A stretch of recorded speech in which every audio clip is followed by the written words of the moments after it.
Good afternoon. We'd like to call this Caddo Parish Commission regular session to order. Roll call, Mr. Clerk. Miss Clerk today. Second.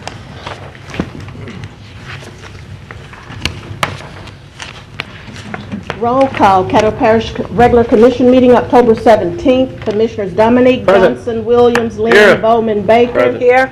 Lynch, Escaday, Thibodeau, Cox, Smith, and Epperson. You have a quorum, Madam President. Thank you. We will have prayer by Commissioner Lynch and pledge by Commissioner Smith. She's here? Let us stand and bow our heads, please. Father God, we come to you in the name of the Lord Jesus Christ, thanking you, God, for this day. This is a day that you have made. We will rejoice and be glad in it. God, we thank you for all the citizens of Caddo Parish. Thank you for those that are elected to serve the citizens of Caddo Parish. We thank you for the ones that work in the parish, in charge of the day-to-day responsibilities for taking care of the people that we serve. We pray, dear Lord, and thank you that the government shutdown has ended.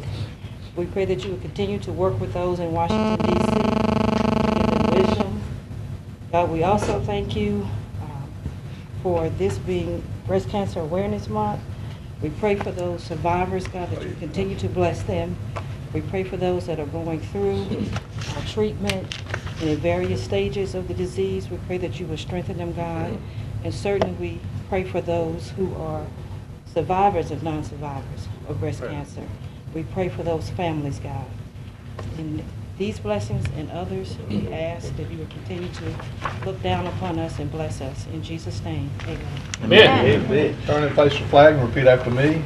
I pledge allegiance to the flag of the United States of America and to the republic for which it stands, one nation, under God, indivisible, with liberty and justice for all. Just us. Me and you up. Next item. Agenda additions, Nope. No, ma'am. citizens' comments. Citizens who wish to address the commission on any issue other than zoning, please fill out a comment card located in the chamber foyer and return to the president or the clerk of commission. Individual comments are limited to 3 minutes. We have several cards here on the zoning issue, and that will come up when we get to that zoning issue, but we do have some other cards here. D. Keith Howard. Right on the front. Right on the front. Come Mr. Howard, please come forward to the microphone. Please state your name and address for the records, Mr. Howard. Yes, my name is Daniel Keith Howard. My address in Shreveport is 6124 Dillingham Avenue. I'm here representing CAT Development today on a zoning issue. That's a zoning too. Huh? That's a zoning case. Yes. Other than Okay. zoning. We're going to have a public Gonna have- hearing on that yeah. specific matter, and Oh. everybody will be able to speak. This is just for anybody who wants to speak about something not on the agenda. Something that's not zoning. Sherdale Simmons.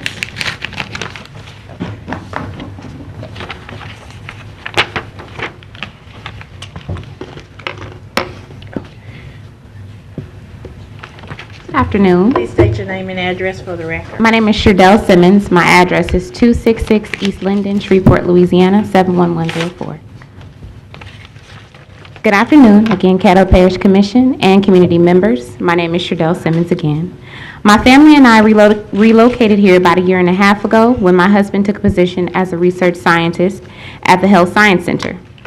In Nashville, we were involved in many community organizations and are big health awareness advocates, myself even being a vegan raw food chef. In our transition to Shreveport, we immediately sought to become active in our new home.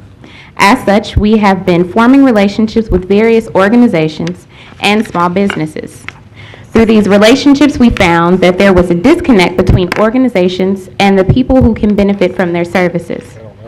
Therefore, we have collaborated with several organizations to create an event that brings some of the local organizations and businesses together to collectively present themselves to the community for free. This event is called the Community Pride Cookout. Aside from bridging the gap between organizations and community members, there will be a free Louisiana-style dinner, live local entertainment, and a kids' play zone.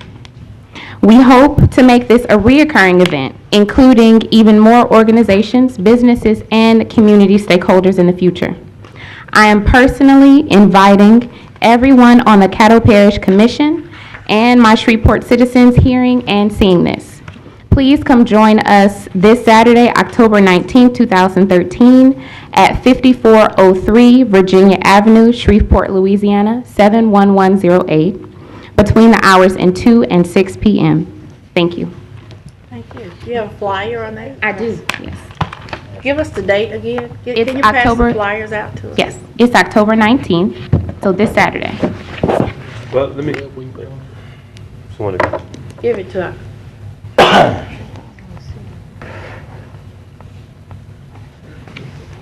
Mike, you ain't learn how to push that button. it's on. He's on. He just don't know why it's great. I just want to commend my man. We're gonna talk to her for the hours. I want to talk to these.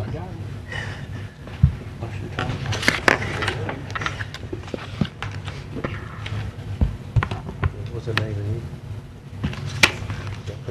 Simmons. Ms. Simmons? I'd just like to, you say you moved in from California? Yes. You bring some, We moved from Nashville. I'm originally from California. Went to school in Nashville, met my husband, then moved here. well, we're excited that you came back. Are you from here or you just moved here? No, just moved here about a year and a half Your husband ago. from here? No, he's not from here. But you know, my grandparents are from here. So, Okay. Well, look, I'd like to say, on behalf of Caddo and the citizens, we're glad you chose Caddo and Shreveport for your home. thank you. We hope we're everything you thought we would be as a community, and I see you bringing some fresh, new, enthusiastic ideas to Shreveport and Caddo. We need those for young people like yourself. And this program reminds me of the Hoodie Award that I think somebody else does something like the Community Pride Cookout. Does something else like that. Okay. I don't know if it's Tom Joyner or Steve Harvey has an event that he have in this community, and he brings everybody together. You know, you can bring people around food. Right. Food seems to bring everybody Right, together. So, right. I'm very, very excited about what you're doing, and especially in that particular part of the community. Yes. And hopefully, communities working together to bridge the gap. Because there's a lot of disconnect in the community. I think it should start at the grassroots level in the community with families and getting back to being a nosy neighbor. Get back to being the village community like we need to be, and start care about each one reach one type of thing. And I think food is a good way, not only to fellowship friends and food, but also to witness to them in the community. So I want to commend you and your husband for what Thank you're you. doing. I'm making my best to try to be there. Thank you. Wonderful. Thank you so much for coming and sharing that information with us. All of the rest of the cards are zoning issues, so when we have a public hearing for that zoning. Oh, I'm sorry. Commissioner Lynch, I just wanted, what's her name? Ms. Simmons. Ms. Simmons, Ms. is this your Simmons. email on here? Is this your email here, this LOGIK? That's my husband's. Okay. And he's doing the programming, so. Okay. If you have any questions or, would like to be a part in any kind of way, then, yeah, you can contact that email address. Thank you. Commissioner Bowman. And I just want to applaud you as well. I definitely will be there. And although this may be a Wonderful. shameless plug, although it's election day, I still, Go back and get something to eat, keep working. I'm still going to attend and support. Thank you so much. District. Yeah, must be Make your sure they get out, make sure they get out and vote that day. There'll be a lot of voters. That's right. So I definitely will be there. Thank you so much. All right, thank you. Again, thank you for coming and sharing that. Thank you. The other cards are zoning issues, so when we have the public, notice for the zoning issues, then your name will be called for you to come up and speak. So thank you. Next item, Ms. Special resolutions, special resolution of remembrance for Mr. James Kojo Livingston, local activist and community leader. So moved, Madam Chairman. Mr. Clerk. Moved by Commissioner Williams, second by Commissioner Bowman. Is there any discussion? I'd just like to call the family of family. His son is here. Mr. Johnson, who's out in the audience, who's a community activist in Cherokee Park neighborhood. He's been around a long time. And glad to be representing Mr. John. Him and his wife is here as well. But that's his son right there. Jamal. Yeah. Before we read it, I would just like to say to you, young man, your father wasn't just a community activist and a writer, but he was a man that tried to raise his child in the right way, and I see that you're following those footsteps of your dad. I know everybody have to wear their own pair of shoes. It's hard to fill somebody else's. Sure is. But hope you can be a good model of a son like your father was, and have those same kind of values and commitment. And also stand up for what you believe. Your father believed in standing up for what he thinks was right, and he wrote about it as well. It's hard to speak up sometimes in a community where oftentimes you get picked out because you speak your mind. So you don't be afraid to stand up for what is right. Your father did that. You continue to do that. He was a great writer for the Shreveport Sun, and you try to continue his legacy and continue the things he's done. All right? Yes, What sir. school you attend? Green Oaks High School. Green Oaks High School. What you want to be when you grow up? You want to be a commissioner?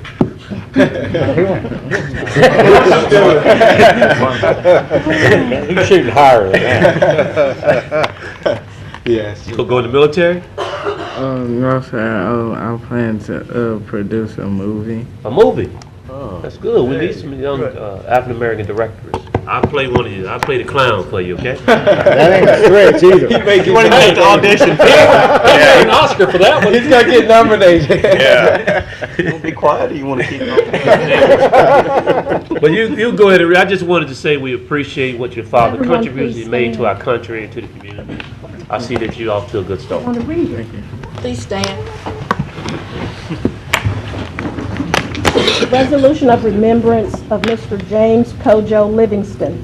Whereas the Caddo Parish community is invariably saddened when the hand of death touches a citizen of the community whose life and work were insparably committed to unselfish service to others. And whereas that sense of loss is magnified when the citizen so taken is a man of the stature of Mr. James Livingston, revered local activist, community leader, and positive Christian example, who departed this life on September 4th, 2013, at the age of 58. And whereas Mr. Livingston was committed to combating injustice and inequity in his newfound love in Shreveport, Caddo Parish, Louisiana, he remained untiringly dedicated to this cause until his transition. And whereas Mr. Livingston co-hosted a monthly radio talk show with Bishop Fred Caldwell of Greenwood Acres Full Gospel Baptist Church entitled Black Talk Radio, The Times We're Living In. And whereas he was a veteran journalist for over 30 years, his writings were neither for popularity or power, fame, nor fortune, but he did speak the truth, the hard truth, to the powers and the masses alike. Mr. Livingston will continue as a legacy and a monument to his efforts and contributions to mankind. Now therefore be it resolved to his wife, Mrs. Shannon Livingston, and family, the most sincere expressions of sorrow and regret at the passing and the loss of such an invaluable leader and friend, along with an undying gratitude and appreciation for Mr. James Livingston's treasured service and devotion to this community and country. Be it further resolved that the Caddo Parish Commission trusts that the family and friends of Mr. James Livingston will be comforted by the knowledge of everlasting life beyond this veil, and warmed by the cherished memories of the time shared with him in this life. Lindor Baker, President; Doug Dominic, Vice President; Commissioners Michael Williams and Lyndon Johnson supporting this effort.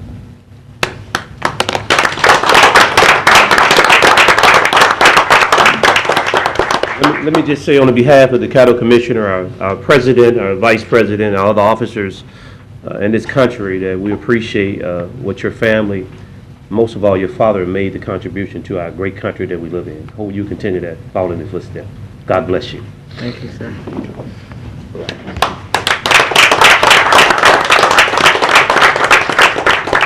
Say something? Don't be scared. I just want to thank you all for remembering my dad.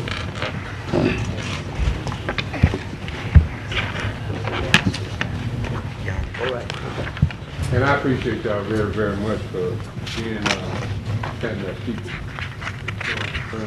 We'll come up to the mic. A real soldier in the family. Y'all, God bless all y'all. Even you. Thank you, Randy. We sure made it up here. Next Have we item. voted yet?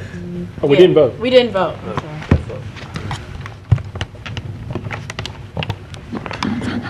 That passes. Next item. Communiques and committee reports.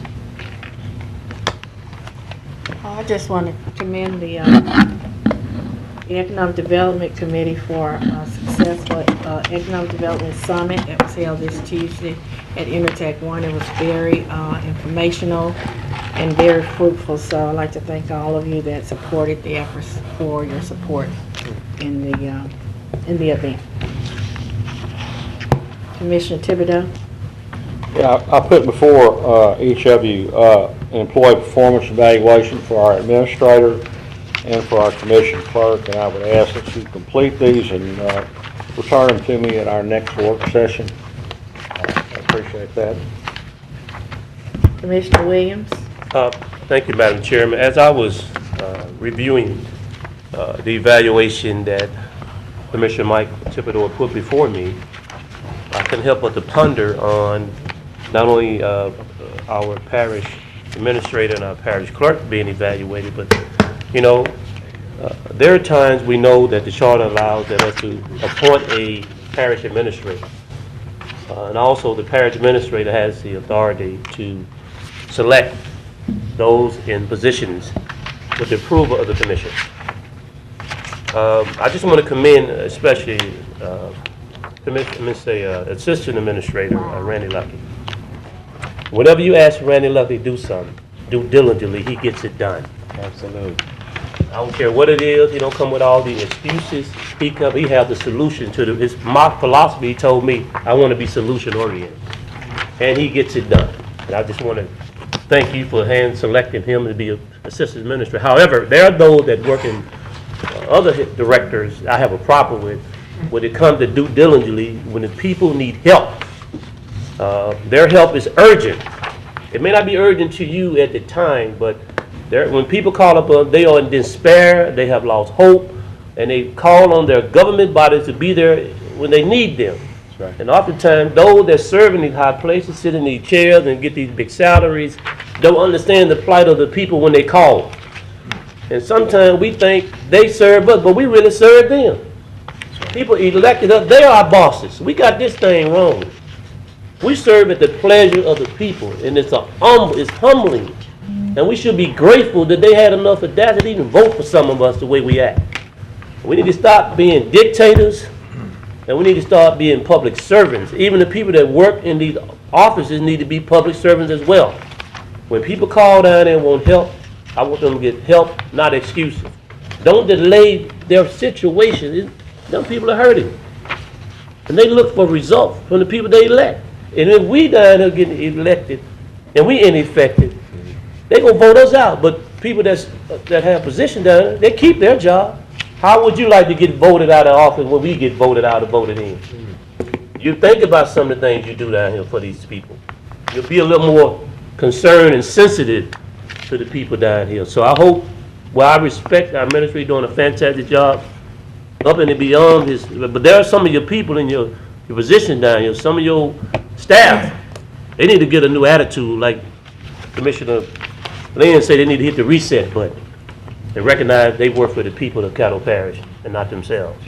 Thank you.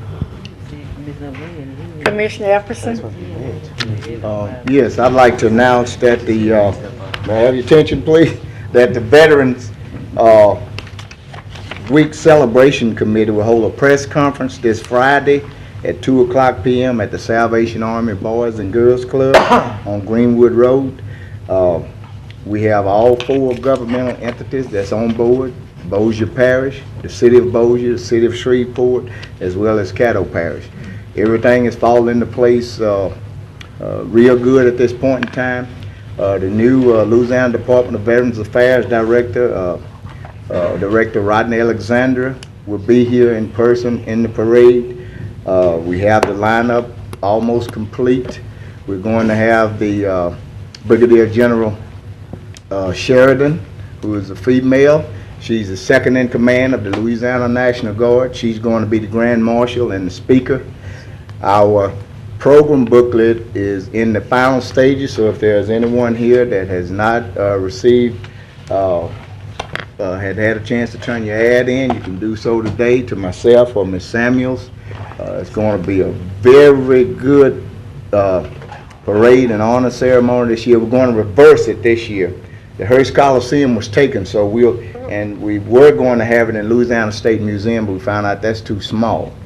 We're going to have it in the Boys and Girls Club in the gymnasium. We'll be sitting up there, so it's right close to the fairground. We want any veteran from any conflict that has ever been to contact myself or Ms. Samuels or any member of the committee. We want you to come out. We want you to march in the parade. If you can't march or walk, we're going to have people movers. We want you to wear your uniforms, those of you that can still get in them. And, I mean, you want me to come? I can't get it out. I can't even wear my cap anymore. My head's too big. But we want everybody to come out. All military and veterans and their families will get in free at the fair. The first 5,000 people will receive an American flag, compliments of Kilpatrick Life Insurance and Funeral Home. Progressive Waste is going to do some t-shirts. We have an excellent amount of sponsors, from Willis Knighton to Capital One Bank to Daniel Financing Services, and it's just something to see when you come out and you see those veterans, seeing that they are being honored. We have 11 honorees. You'll be surprised at some of them who they are. We got one, you probably have seen them every day, a Purple Heart and a Distinguished Flying Cross. People you see every day, but they never mention it. So we are going to honor them. So we're asking everybody to come out, all the commissioners. Want you to come out. Excellent parade, fun-oriented. Start at 2:00 p.m. November the 10th at the State Fairground. So church should be over. Leave church, put on your walking shoes, and come on out and be with us. You got free food? Nope.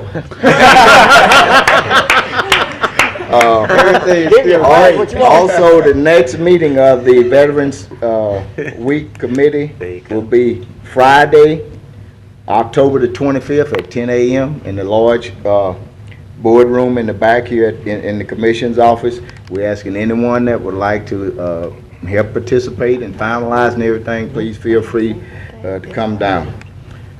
Upon Monday, I didn't say too much relative to the situation with the people that were down advocating their concerns about our animal services. I'd just like to say, for some of you that may not know the history as to where our Animal Service Department came from. We were located on Kings Highway, probably about a half a mile or so west of where LSU Medical Center is now. Deplorable conditions. The animal shelter and the Caddo Parish Health Unit were basically in the same place. Yeah. Commissioner Williams and I used to go up and hear the plight of the people, and we'd sit on the floor all day waiting for service in the health unit. We got out and we rode the trucks with the animal control officers. We found out the amount of abuse that they encompassed when they were out in the community. So we didn't go by something that someone told us. We actually did hands-on. That's right. And you know what that came into? It culminated into the citizens, the commissioners getting together. We had a community steering committee, and we proposed a tax to fund a new animal shelter and a new cattle health unit, which we bought the old Holland Hospital. We have one of the best health facilities, although the state run out of money and it's half empty now. What else do? But anyway, we did our share. Our animal control place is where you see it over there now. I think one of the best in the nation. Our officers have been properly trained. Our staff is properly trained. And I am fully satisfied with the direction that they are heading in. I have not heard any major complaints relative to animal controls from my constituents in District 12. However, I would say that I used to represent District 6 for 12 years. And I call that the dog haven, because I used to get stacks of complaints that high. Because we'd have them to document each one of them. So we have came light years. We didn't do this by pointing fingers and calling names and talking about people's salaries and things of that nature. And let me tell you one more thing. When the young lady got up with the box in her hand, I sent a note to Commissioner Williams. I say, Micah, I say, I hope she don't have in that box what they mailed to us at one time. That's Do right. you all realize that they mailed dog poop to us? They sure did. That's right. So you need to know the history of where you came from and where you are now. However, I think we have a bright future. We're going to get, of course, they got our attention and we got theirs. That's why I was quiet, because I didn't want to go off the other day. Because I know where we came from. I know how people have acted as it relates to complaints with the animal shelter. And then one other embarrassing thing to me that these people may not have known. You know, we had, 12 students this summer? Right. And one of the students that I selected worked at animal control. And you know, her mom called me one night and she said, Commissioner, those people are so rude to my daughter when they call in there. You see what I mean? It's a two-way street. And I say, she said, Commissioner, say, I never knew those people were so rude and, you know, about those animals when they call in. So it's a two-way street. So the thing is, all that's behind us. And we're going to move forward. We're going to listen to the complaints.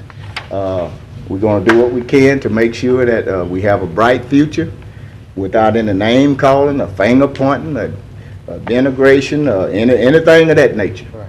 We're going to move forward, and we heard you. So I just wanted to share that with you. And my philosophy is always, you can't talk about nothing or do nothing if you haven't been through it. Thank you. Thank you, Commissioner Epperson. On that note, from our Monday's meeting, we did decide to create an Animal Services Committee, and that committee consists of Commissioners Gerald Bowman, who will be the chair, David Cox, Matthew Lynn, Ken Epperson, Michael Williams, and Mike Thibodeau. Dog man. Yeah, Commissioner Thibodeau. Yeah, I just want to congratulate President Baker on putting together that first Caddo Parish Economic Development Summit that we had Tuesday. I can say that it was truly the first conference that I have attended that I found to be very worthwhile, and there was some excellent conversation that went on there, and I'm looking forward to another one soon, and I appreciate you putting that together. Thank you. Commissioner Lynn. I want to tag on ditto to what Commissioner Thibodeau just said, that I got there as soon as I can, and very fortunate that I changed my day to make that summit. That the brain power in that room far exceeded most rooms I have the opportunity to sit in, and the ideas that the men had and the ladies had in reference to what we could do and where we can go with Caddo Parish and Northwest Louisiana whole was beneficial for everybody. Anyway, thank you, Commissioner Baker and President Baker, for putting that on. Thank I you. hate I missed it. You missed the food. Missed it. Next item. I'm a black man. President's report. No. Adopt minutes of regular meeting held on October 3rd. So moved. Moved by Commissioner Dominic, second by Commissioner Lynn. Is there any discussion? If none, please vote. And Commissioner Cox, that passes. Next item. Public hearing on zoning cases. Zoning case appeal P1013 in regard to ordinance number 5342 of 2013, 8700 block of Simpson Road, property located at the intersection of Simpson and Brosette on both east and west sides of Simpson Road, extending 2,600 feet north. Cat Development is the applicant and appellant. The request is to rezone property from residence agricultural district to residential mobile home subdivision district. Okay, I have several cards here, and first we're going to listen to the ones who are in favor of this zoning change. So, as I call your name, will you let me know if you're in favor or are you in opposition, so I know which stack to put you in? Mr. Howard? I'm in favor. Aaron, Steve Aaron? John Maglico? Ralph Parker? Bill Hale? Vicky Hunter? Did I miss anyone's name with this zoning change? I have 3 other cards, but I didn't know which one. I think the Smith and Kelly is for the next zoning. But I have a John Washington. You're with the first one? I'm against. Okay, all right, thank you.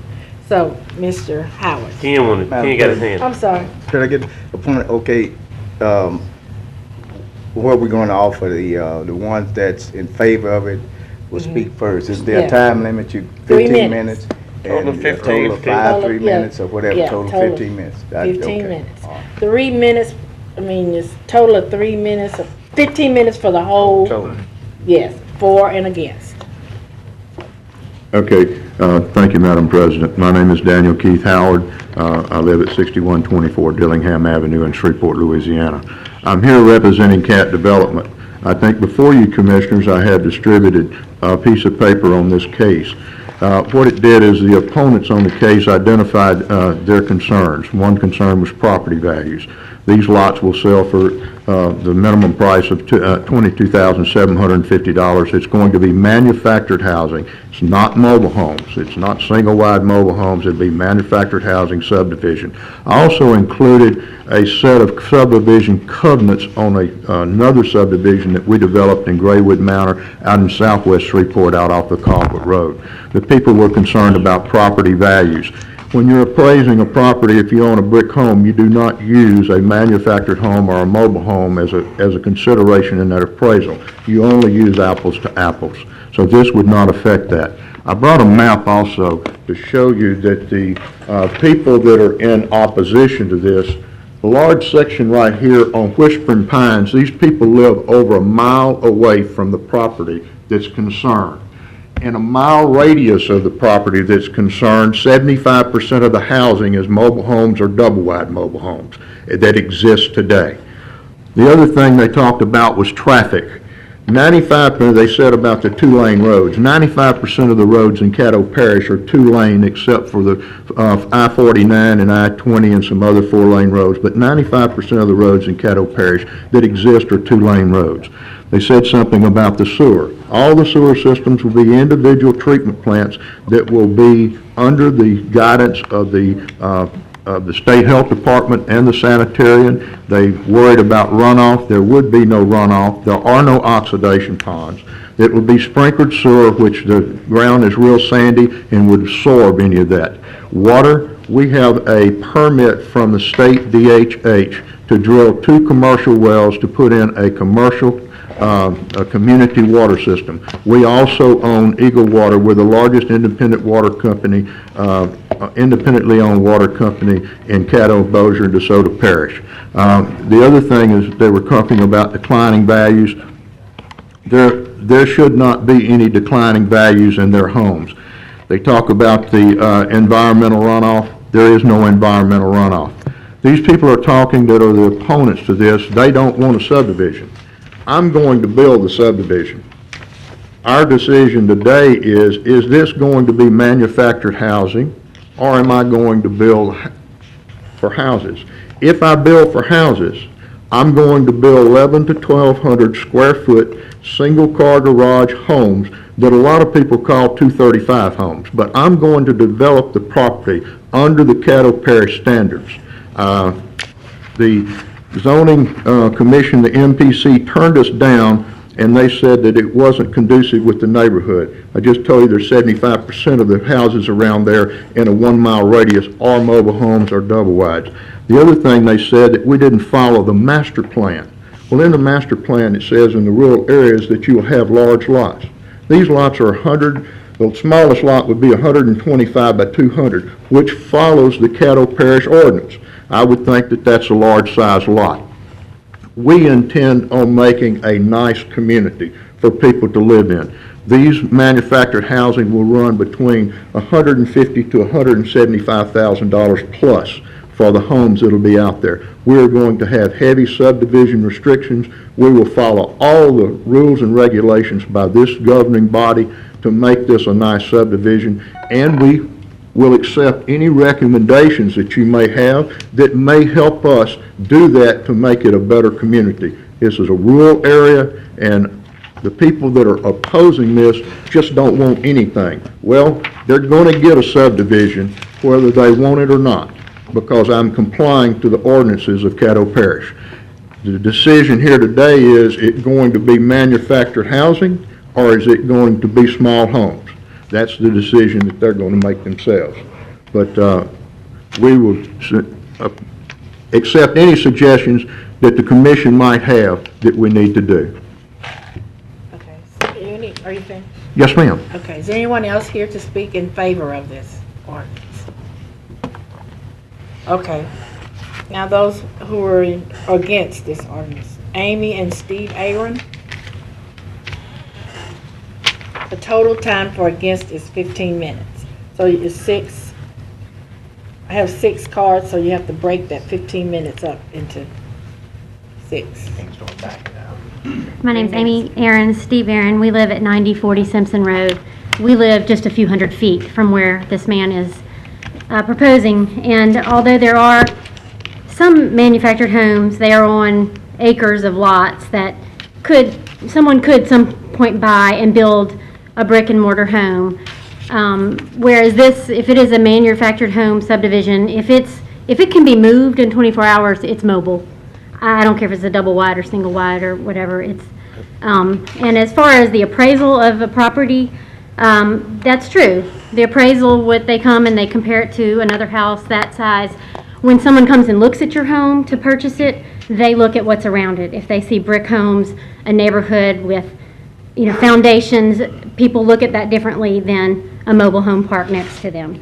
Like I said, we are just a few hundred feet from it. We have a home that we have been working on for several years to remodel and upgrade, and have put a lot of time and effort into that home, and we want the quiet and the property value around it to be nice. We have a brick home next to us. There's a neighborhood just down the street that has about 7 or 8 brick homes that are nice, large homes.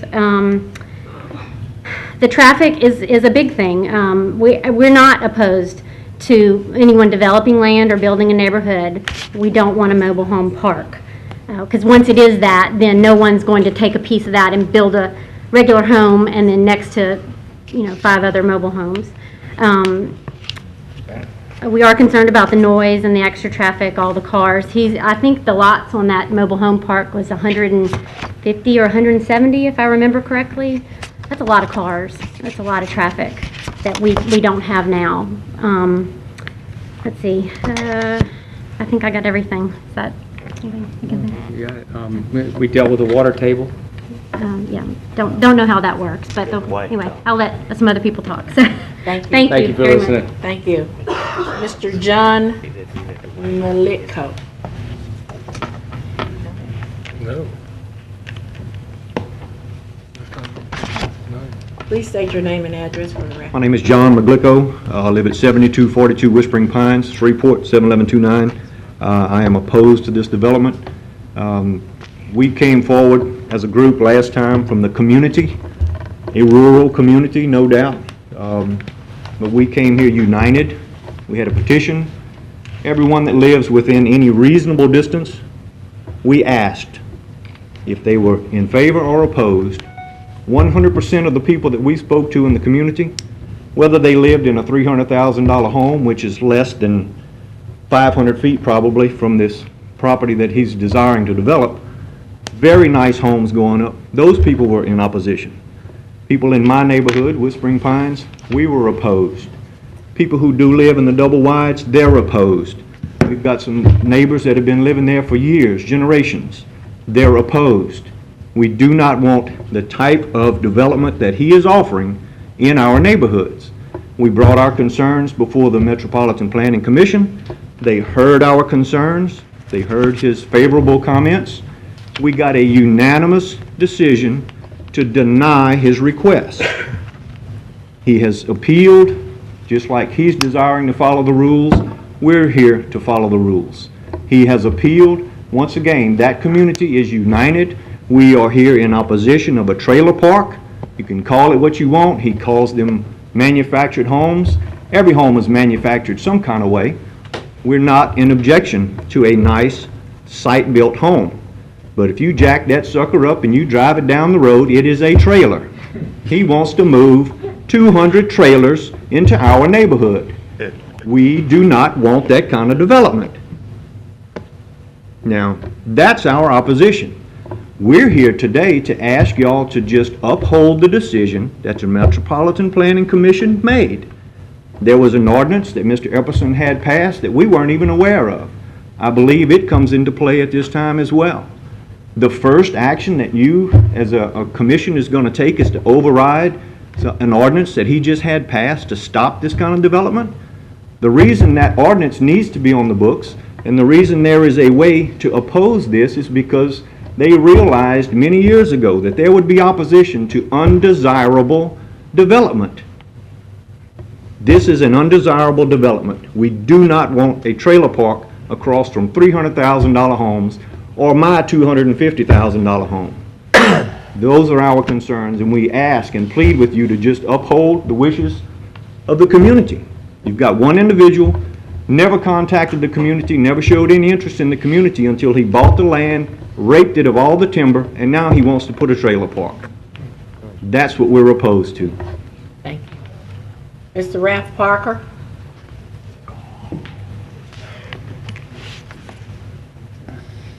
We served on the fire department together. Please state your name and address for the record, Mr. Parker. Ralph Parker. I live at 8059 Shirley Francis. John pretty well summed it up. I know that Commissioner Williams said that y'all serve the people and y'all are supposed to do what we want you to do. Y'all work for us, so on and so forth. And we look at you guys special, you know, because of where you are and what you do. You make decisions that affect all of us. That's why we vote the people in office that we think will serve us. Mr. Epperson is our commissioner. Never met the man before this situation came up, but very nice man, very smart man, and very, very easy to work with. A lot of confidence in what he did and does. I would like, if it would be possible, because I'm sure you don't want to hear all these people, they're going to say the same thing. Would the people stand up from the community where we live that's opposed to this? I don't think I have to say anything else. Thank you very much. Thank you. The nays have it. Mr. Bill Hale? Come.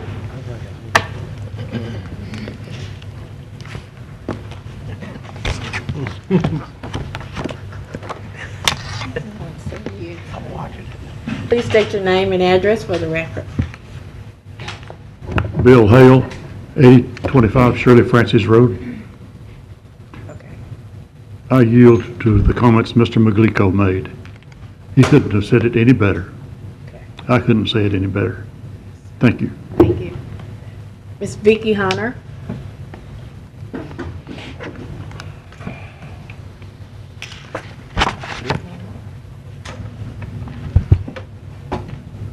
I'm Vicki Hunter. Address is 8051 Shirley Francis, Shreveport, Louisiana, 71129. We are all together. All of us are together. We feel the same way. I do need to let him understand I do not have a mobile home or a manufactured. I live in a brick house. Across from us where we live, there's already a mobile home area, like he's saying, that's half empty. A lot of the trailers are empty now. They can't even fill them up. Same thing that's going to happen where he is. If he builds it, it's going to stay empty. That creates more trouble, and it's not good for people to come by and look at. And on top of everything else, it's when you come in and you take out that much property that he has, you're getting rid of our wildlife. a lot of us that move to the country, where we're all from the country, we like to go outside and hear a bird or see a squirrel. The more people come in, it's going to be worse. The traffic's going to be worse. We have elderly and young people getting on and off buses. We need no more traffic in the area whatsoever. It's just overwhelming. And I think all of us, the entire crew that's here, will support, and we just hope y'all make the best decision for everybody. Thank you. Thank you. Mr. John Washington? You gotta come to the mic. Come to the mic. No further comment. Everything is there. Okay. Next item. Zoning case appeal, Commissioner, BAP can't 12. ask questions. Next item.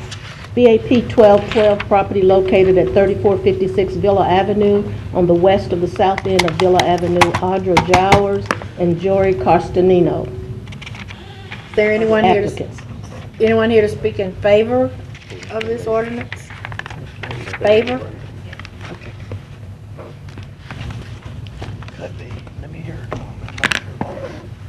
Please state your name and address for the record. My name is Audra Jowers. I live at 3456 Villa Avenue, Shreveport, Louisiana 71107. I was here about a year ago to request an extension on the permit that was given for temporary residence of a mobile home while we construct a new home on the same premises. We entered into litigation with the contractor on the home, and the commission gave us a year extension last year and said to come back if we're still in litigation after the year for review, and that's what we're here for now. I was here a couple weeks ago, and they said we had to have the public hearing. So I brought my attorney with me so that any questions on the litigation and where we're at with that, he probably can answer better than I can. So this is Mr. White, my attorney, and I'll let him speak. Good afternoon. My name is Walter White. My office is 111 Free State Boulevard, Shreveport. I represent Ms. Corsentino and Ms. Jowers regarding some litigation against a contractor. There's a very serious dispute about some damage that was done in the reconstruction of the property. I provided a letter to Mr. Clark, to your Ms. Donna Frazier, and to Mr. Kirkland on September the 23rd outlining the status of that litigation. It's presently in the Court of Appeal on a motion for summary judgment. We expect it to be rejected, and we expect this to go to trial, hopefully to resolve it in mediation. And hopefully this will go away in a year.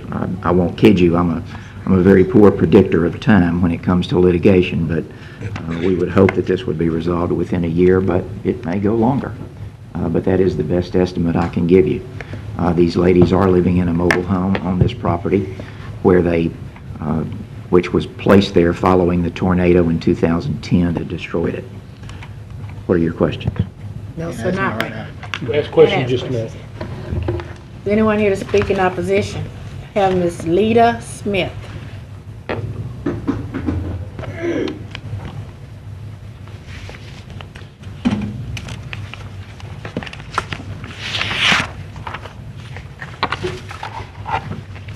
My name is Lida Smith, and I reside at 3444 Villa Avenue, Shreveport, Louisiana, 71107.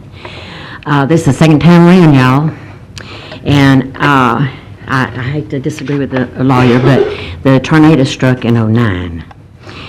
They put their mobile home there at the end of '09. So this has been going on for a long time. We all agreed that they could put that mobile home there for 2 years. The 2 years has long since passed. You said last year, if I am correct in my remembrance, you said that you would give them 1 year to come back today. They would have to answer to you about what they were doing, what they had done, where it was going, and what they had accomplished. They have accomplished nothing. The only thing that they have accomplished is they did, thank you, remove the dumpster that had been there forever. They removed the outhouse that had been there forever. And now we have a brickyard there. They're collecting bricks, all kinds of bricks. It just goes on and on and on. And I think that it is time for this to stop. We don't care about that house. That house can be there forever. They can be at that house working on it from now till doomsday. What we want is for that trailer to be out of there. We agreed to 2 years. You said that at the end of this year, you would come back. If they were not doing anything, you would give them 6 months. And at the end of that 6 months, they would move that trailer. That's what we're asking, to give them to April. And if they don't have the trailer moved out from April, then please have them move it like you said you would. Thank you. Y'all have a blessed day. Miss Ethel Kelly.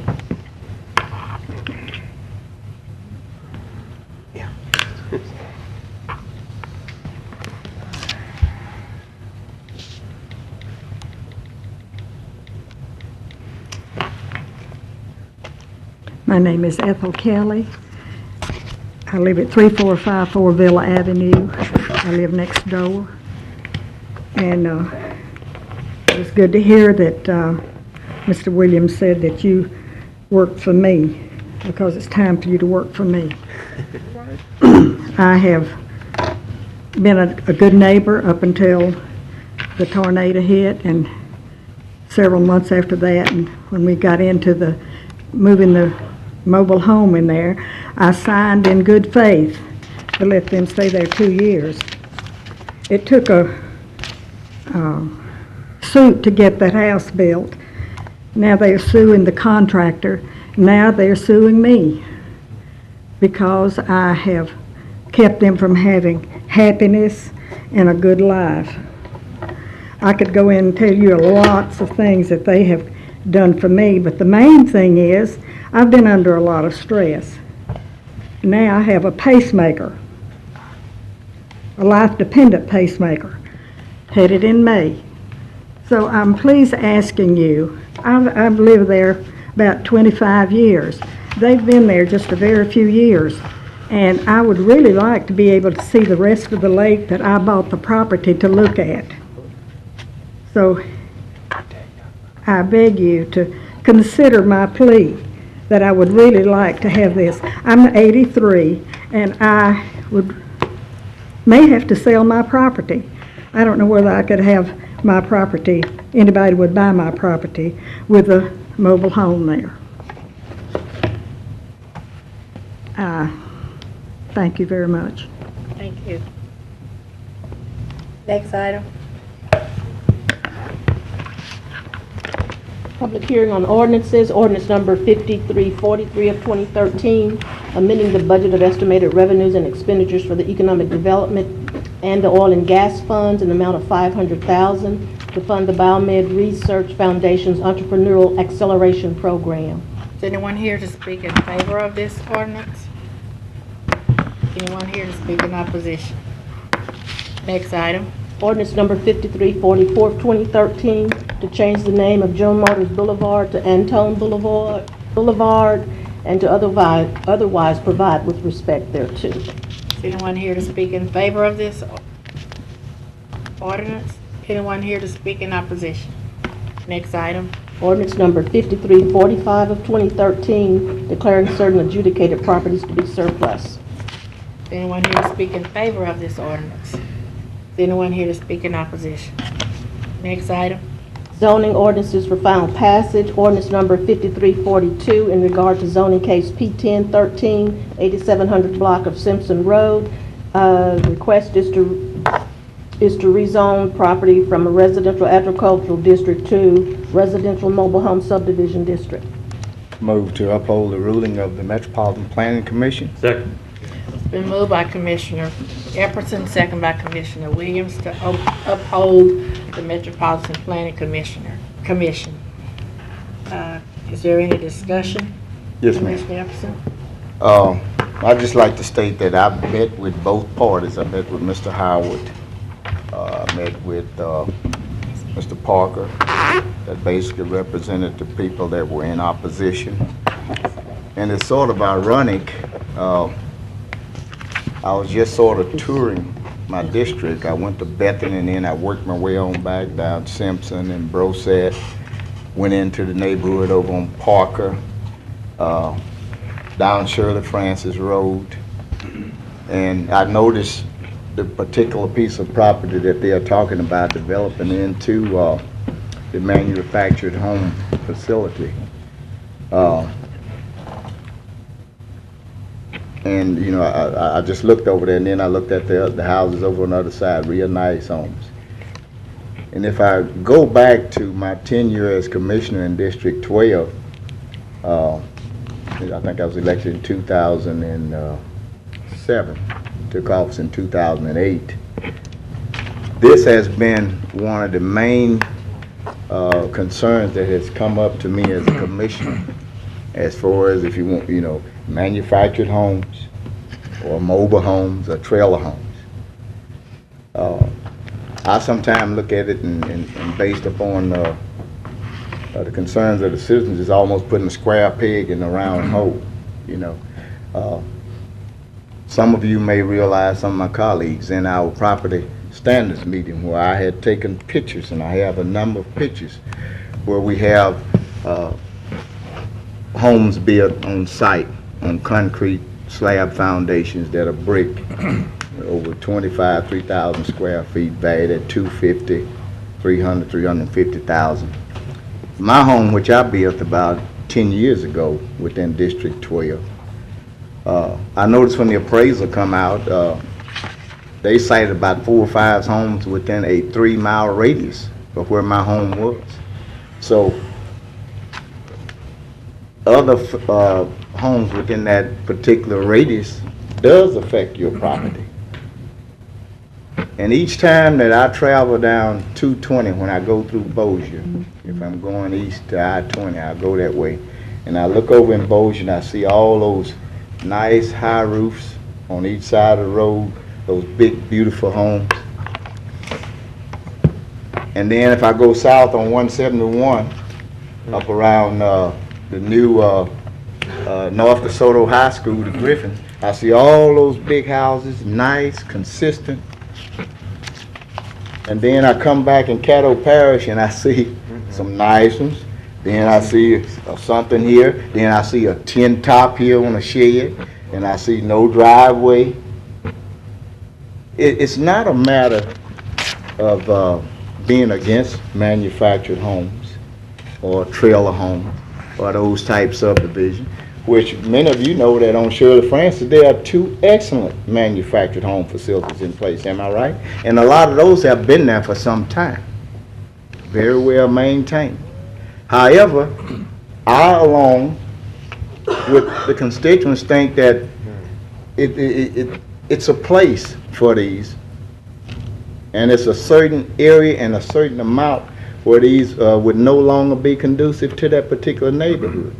Because we want people to come to Caddo Parish and build those nice homes. We want the manufactured homes or the trailer homes or whatever is affordable to our citizens as to how they can economically have those type houses. But I stand with the representatives to uphold this decision of the MPC.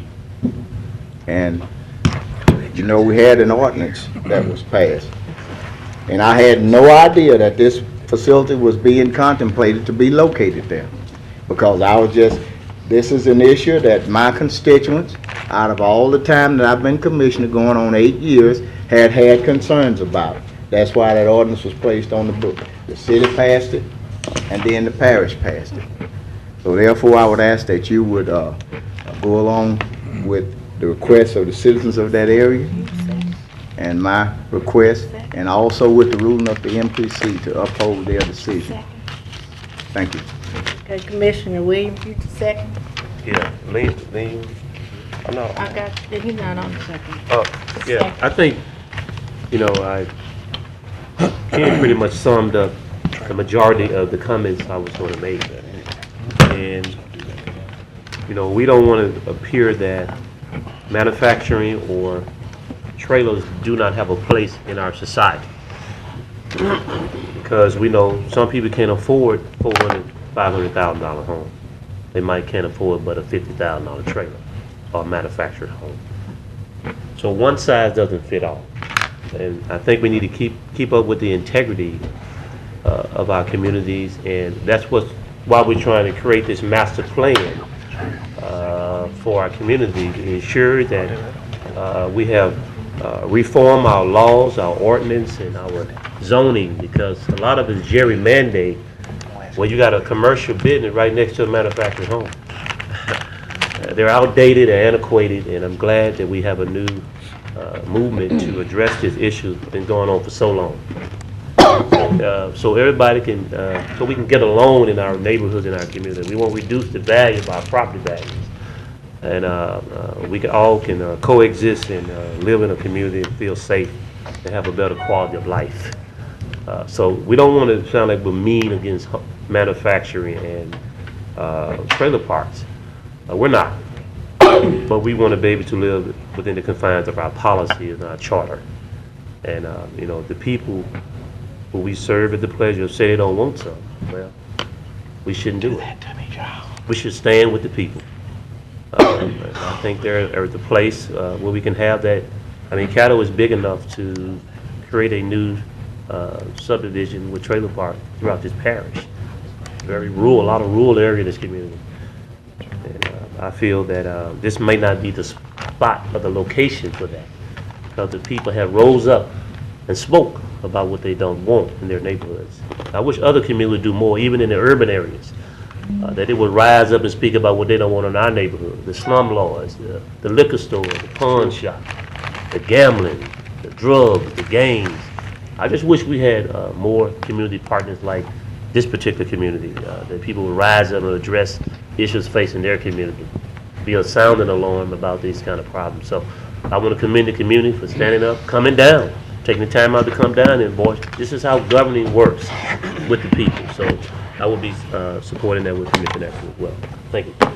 Commissioner Lynch.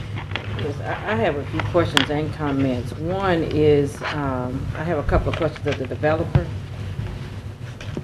One, I wanted to say that, I know you were saying that some of the people lived, you know, a mile or so above the development.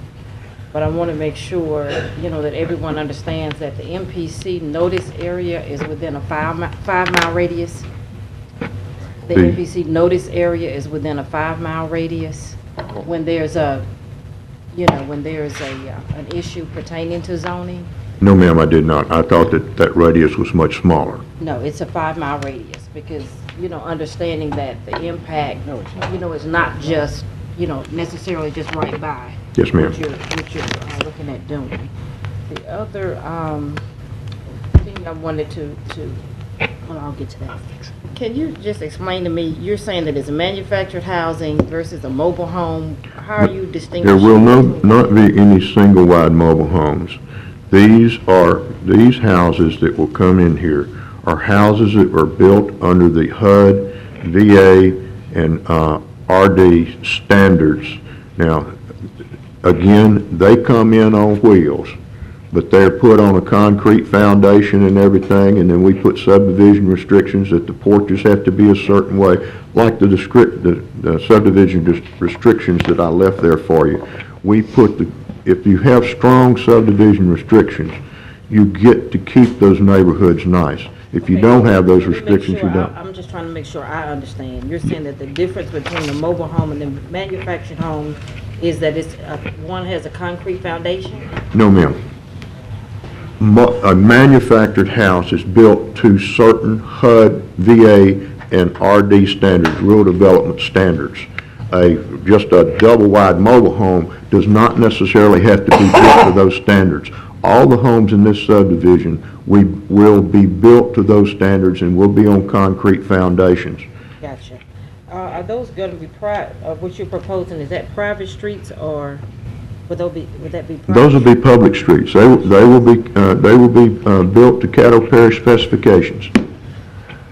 Alrighty. And the Graywood information that you gave us, is that the same type of development? Yes, ma'am. I developed that Graywood community, which is out in Mr. Smith's area, a few years ago, and it's an extremely nice area. And matter of fact, out there we only have one house that's standing vacant that was foreclosed on, and there's a problem with Bank of America on anybody buying it because Bank of America can't find the note. Okay, thank you. I wanted to ask Daria a question. Is she here? Whoever's here from the MPC. Stephen Jean. The other thing I wanted to be clear on, I think one of the persons that spoke said that the commission had passed a law to stop this from happening. We really didn't pass a law to stop it from happening. What we did was pass a law to say it's not a use by right. In other words, I guess when they applied, we didn't have the law on the books, and they could just come in, do a site plan, and put them up, right? And then once we pass the law, they actually have to go through the MPC process each time for it to be reviewed. Yes, ma'am. The change that you approved took the manufactured home out of each zoning district as a use by right and inserted it under the special exception so that each single site would be reviewed on a case-by-case basis. Right, right. So it doesn't necessarily stop it, it just makes it come before the MPC for review. Yes, ma'am. And then, of course, appeal if it comes to the commission. I want to be clear on that. Now, on the, I think the denial, it said that it's not conducive to the parish master plan future use land designation. Yes, ma'am. The future land use designation is rural enterprise. That encourages single-family development on large lots. It also encourages forestry.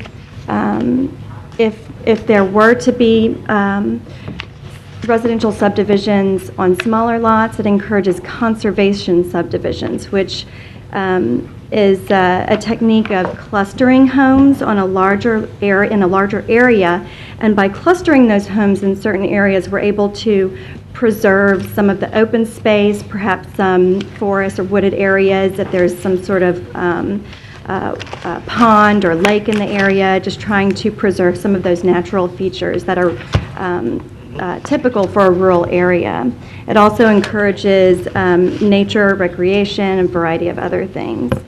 So in this case, the zoning district that the applicant is requesting, while the applicant is proposing large lots, that zoning district allows for 6,000 square foot lots, which means that any property owner in the future could request to subdivide the property, which could lead to more than 500 dwelling units in this particular area, which is absolutely not consistent with the future land use designation. Gotcha. Okay, well, that's what thank you. Yes, ma'am. I'm going to be, thank you, Daria, supporting, of course, upholding the MPC decision today, and I'm asking those questions because we're, you know, each one of these cases presents some unique points to them, and I want to make sure, because these meetings are televised, that as other communities are looking at these cases, that they understand, you know, we have a lot of paper that the public is not necessarily privy to. And so I want to make sure that, you know, we ask those questions and flesh out some of this so, you know, in hearing the information, they'll be better able to understand and be able to utilize some of the same information they're presented with these type of challenges. So thank you. Commissioners today. Stephen, would you come up here, please? I think there's some misconception about MPC's area of notice. It was stated that the MPC's jurisdiction lies within 5 miles beyond the city limit boundary, but what is the notification requirements for a zoning change like this? We typically notify within 500 feet of the outer boundary of the property that's legally described. 500 feet. Okay, so that notice area involves 500 feet of the outer boundary. That is the typical. We may at times increase that if we believe that there's a reason to do so, but that is the typical. If you had a real dense population or something. Or maybe even less dense, and you want to make sure you want to. You could reach out. Yes. Okay. How far approximately is this out of the city limits, beyond the city's incorporated area? I don't have that right in front of me. I'm sorry. It's I would say within a couple of miles of the city limits. But it's roughly it's more or less a rural area, though. It's really Yes, not sir. a bunch of subdivisions, they call them, or neighborhoods, as you know. People use broad strokes to define those things. not that many of those, are there? Yes, it is currently a rural area. If you were to pull this up on a Google Maps system, you will see quite a bit of green.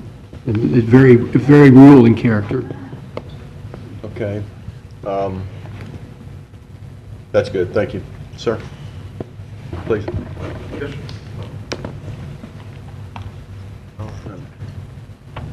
What you're saying, if I understood you right, is the homes you're talking about, they're on wheels to get them on location.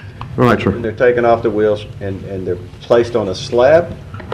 Actually, it's, I think the requirement is a 2-foot concrete runner that has steel in it, and they require that it be connected to the house and everything after the house is level, so it's secured to that foundation.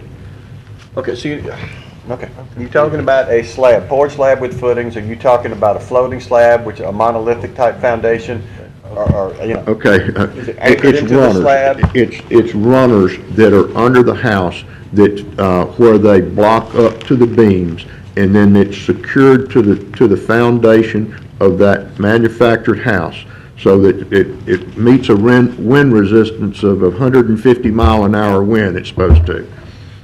Okay, I'm just trying to visualize what they're going to do. So they're going to go out there basically and pour an outline, a frame, so the outer frame sits on the concrete, so kind of like a cinder block and with rods in it. Right. It's not poured concrete with footings and wire and rebar in the ground. It does have rebar in But it's not a total contiguous slab. No, sir, it is not. The perimeter. Okay, so it is not. It's like having your house up on piers and then all of a sudden you just seal it and very similar to that, except for all the beams under the house, there is a concrete runner that has to be done for those also. For each beam. For each beam. Okay, so basically a pier supported. Correct. It's just like houses that are built on piers. The wheels are off and it's right. secured to the thing. So the guy can't just decide he wants to move and he's going to. It's a little difficult. Going to hook up and move. Okay. Are you going to develop this property by placing these homes out here, or are you going to place them as you have a client who wants to purchase them? At this time, we haven't, we have not made that decision. We had talked in the past about doing some model homes out there and putting those out there and then selling off of those houses. Okay, what's the average square foot of this type of home? It's about 2,000 to 2,400. 2,000 to 2,400. And if you can't do this. Yes, sir. But you do have a use by right to go ahead and build these other homes you were talking about, which are 1,200 square foot. 1,150 to 1,200 square foot heated. Project homes, basically. Yes, sir. You put more of those out there, can't you? No, sir. Because of parish covenants and everything, because there's only community water and there'll be on-site sewer, you must have at least 25,000 square foot lot, other than what that young lady said a while So ago. the lot will be the same size, the homes will be half the size. Yes, sir. And they'll just be on poured foundations. Poured foundations, single-car carport. And then, that would cost about what, with the lot included? What would be the estimated price of those homes? They'll run probably somewhere around 130 to 135,000 at the most. Basically, you're not going to have anything of significant value whichever way you go. Well, no, I'm just not saying, you're not talking about $250,000, 300, you're talking about the lower end of the spectrum as far as housing. It's going to be affordable housing. Affordable housing, okay. And you don't need really to do anything to do that? No, sir. Well, okay, thank you. The houses of the manufactured housing will be much higher in price. Yeah, no, look, I've seen what you're talking about building that you can build, and it's not very pretty. All you got to do is drive on 49 coming into Alexandria from Opelousas, and you get a good view of what he's going to do regardless of what we do today. So I just want you good folks out there to know that's probably what's coming if he does what he says he's going to do. So decide, which would be the greater of the two evils. That's good. Thank you. I'm not finished. I want to make a couple of comments now that we've got this information. I understand, we've got some problems here. When we talked about the ordinance that set up this process for manufactured housing that just passed, we talked about that in terms of being able to regulate growth within the 5-mile MPC boundary of the city. Now, as the city annexes, that boundary extends. So I guess what we're saying to people with this, that if you want to really move out into the country, you better move beyond 5 miles so you can do what you want to do with your property. And that's kind of unfortunate. But this ordinance was passed.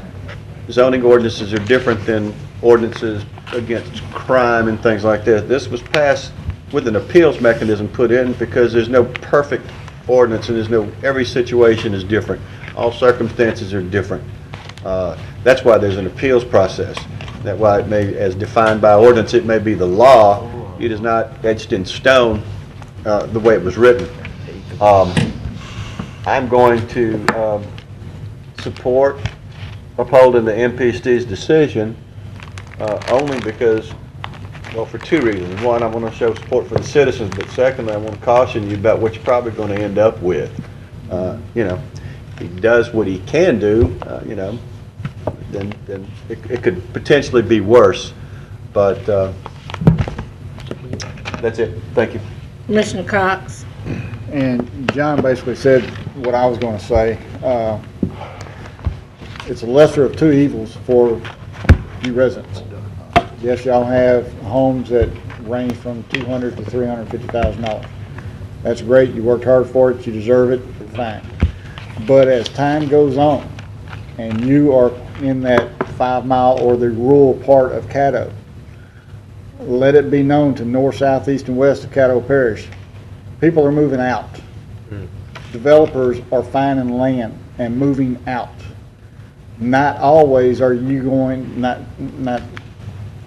this group or next group or someone up north when I-49 comes in. Things are going to start happening in the next 10, 15, 20 years in Caddo Parish with developers.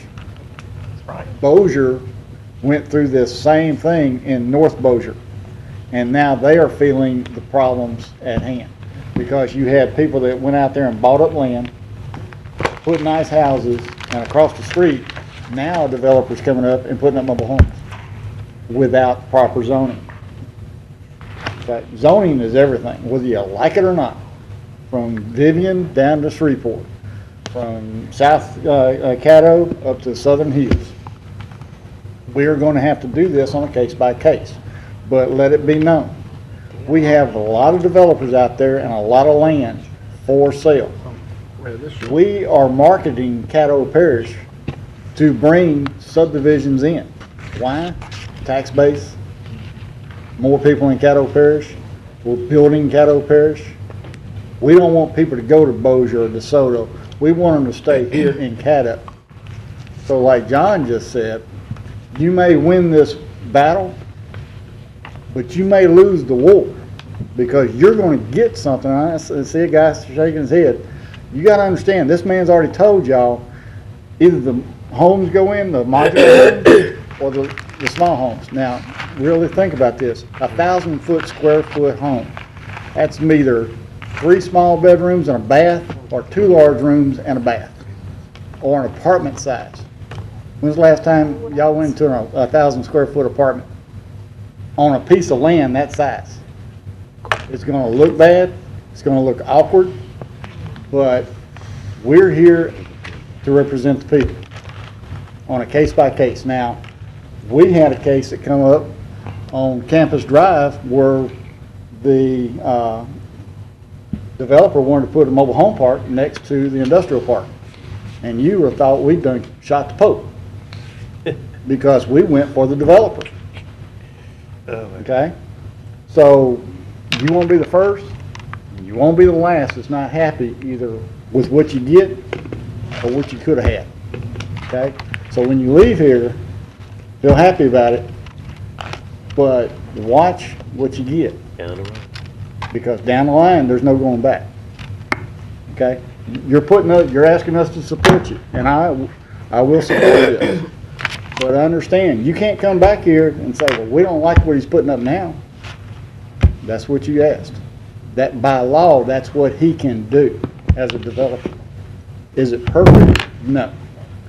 Nothing in a land use that controls the MPC or the parish is right, or is gonna be right for everybody. Somebody's gonna get mad. So a year from now, when you start seeing those little houses go up, and you start seeing all that traffic come in, you know where you got it from. Thank you. Commissioner Bowman? That's okay, I stand in support. Okay. No other comments? Please vote. Will you repeat what we're voting on? This is Hold the image. request to rezone property from residential agricultural district to residential mobile home. No, Commissioner Epstein, will you My repeat motion your is to motion? uphold the ruling To of the uphold, Metropolitan Planning Commission. A yes vote opposed. Yes vote opposed. Okay, please vote.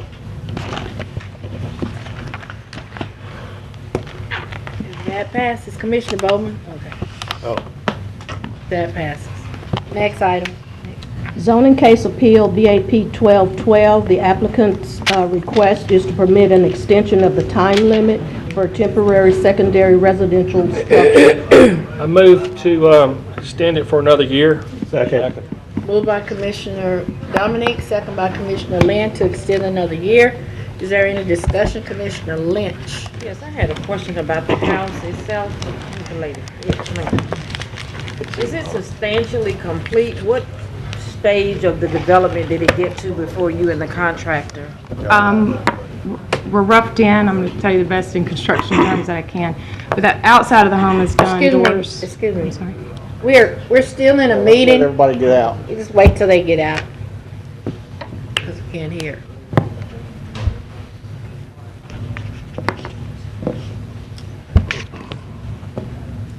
I'm sorry. That's okay. Okay, go ahead. Doors, windows were sheetrocked inside, all the rough-in plumbing and all of that. But every expert who's come in when the problems started to arise are saying this has to come back to slab. So that's why we can't move without litigation being done, because it's such a large project, so we have to wait. So what size house is it? Is it 2,800 under roof, Okay. over 3,000 with patios and all included. Okay, thank you. Okay. I had one other question. Okay. On the, not for you, for the MPC people. So I'm trying to be clear on when we say a year, what time frame, because I'm looking at some document on here that was done in August of 2012, giving them 2 more years. So explain to me what we're doing.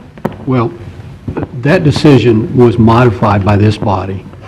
Okay. And so that's why it came back here, because it was very specifically, the motion was very specific, that after 1 year, if it was still in place, well, then they would come back for you to reevaluate it. Okay, so initially you had given them 2 years anyway in 2012, which would have been. Yes, So ma'am. basically okay, gotcha. Thank you. Commissioner Cox? Okay, might as well bring the lawyer up this time. Make him earn his money, David. You betcha. Oh, you can come up too, because you'll have to answer some of this. Okay, you say it's got to be taken back down the slab, okay? Are you currently taking it back down the slab, or from the last time you talked to us, what have you done to do that? Anything, or is it still there the same way it was a year ago? The house itself is still there because it's in litigation. Okay. Litigation question. Litigation doesn't mean it's still going to be settled, correct? It's not over until the last judge is sung, you're correct. And I can tell you that my wife's been in litigation for 22 years over a case. This can't happen. No, it can't. Okay, so there's no guarantee that this is going to happen within a year, 2 years, or even 3 years down the road. Because from what she told us, and what I can remember the last time she was here, is that the contractors, plural I think it was, basically just messed it up and ain't coming back, correct? They're not coming back because we don't want them back, but Well, correct. I mean, But nobody's you're not gonna getting your work. money back, you're not satisfied? Correct. Okay. So We'll if I- litigate. If I might Yes, sir. add, we are in litigation against the insurance company and the contractor. That will either go to a trial or it will go to mediation. We hope that will be done within a year. Okay. Whether that will be appealed or not, we have no control or knowledge of that. Okay, so you're living on site right now, and I'm trying to, the first time you was here, I felt your pain, okay? Because I hate it when these guys come in and they tell you they're gonna do something and you put up good money and you get taken, okay?